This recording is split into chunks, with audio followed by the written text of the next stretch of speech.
This is Noah. Welcome to Portland. This is America's security guard.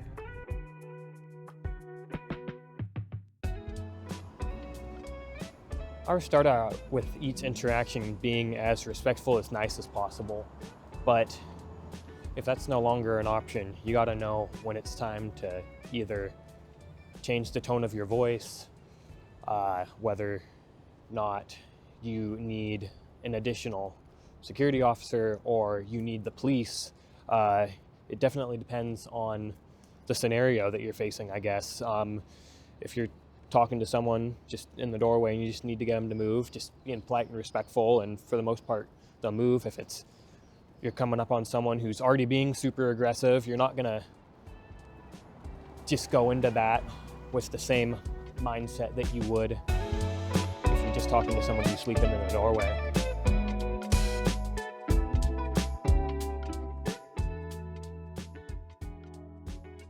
What would I do to get cooperation out of an uncooperative individual or an individual who's being combative or just aggressive? I would still start off the contact being nice and respectful. Offer him a cigarette, resources. If he's not wanting to move, you just got to know when to flip the switch. And either that being calling for an additional to help actually physically remove this person from a doorway, interior of a building, but it varies by situation, as most everything does. What would warrant me calling for backup would be a aggressive individual, someone having a medical emergency, a use of force would definitely warrant a secondary security officer, or depending on the magnitude of the situation, break off and call PD. That is always an option. You can always call the police.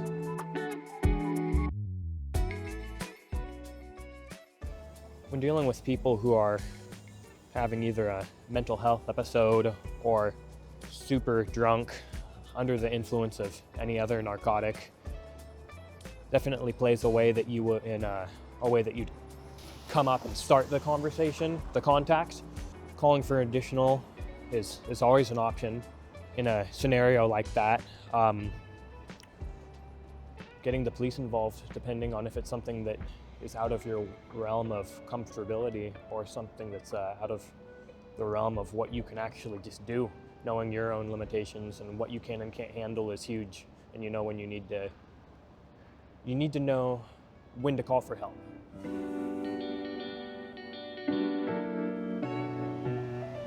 What are a couple steps that security guards can take to increase the level of cooperation when dealing with an aggressive individual?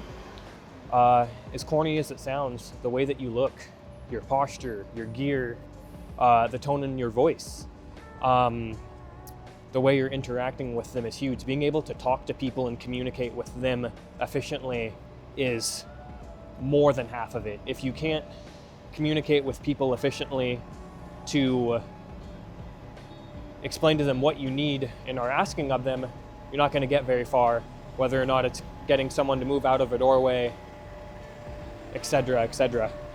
It's really not as bad as people might think.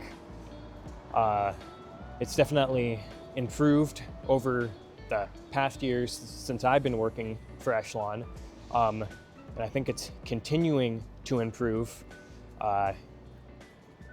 Long-term fixes I don't have an answer for, but me personally, I think I have seen a tremendous stride in the right direction to get houseless individuals into either housing, detox, because a lot of these people don't want to be in this situation, and they've just fallen on a hard time, down on their luck, whatever the case may be, and they don't want it. And it's when you're addicted to either narcotics or whatever that may be, that makes it really, really hard to get out of this hole.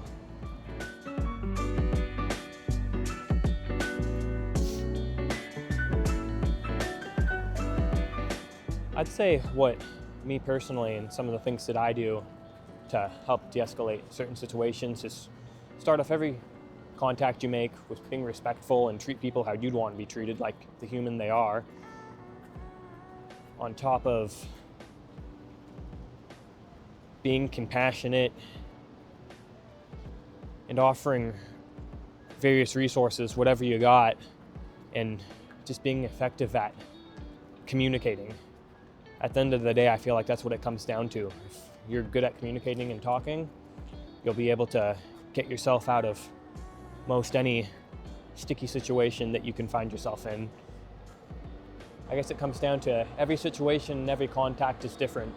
So you can't expect every contact to go the same way. You need to be able to be patient and know how to handle whatever you're dealing with, whether or not it is a super aggressive individual coming at you or a simple loitering contact.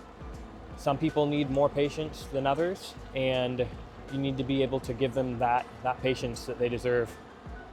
That's my experience. You'll have to let me know what you guys think down in the comments. Thank you guys for watching. Please like and subscribe. Social media shout out to OPSEC Media. Go ahead, like and subscribe. Thank you guys.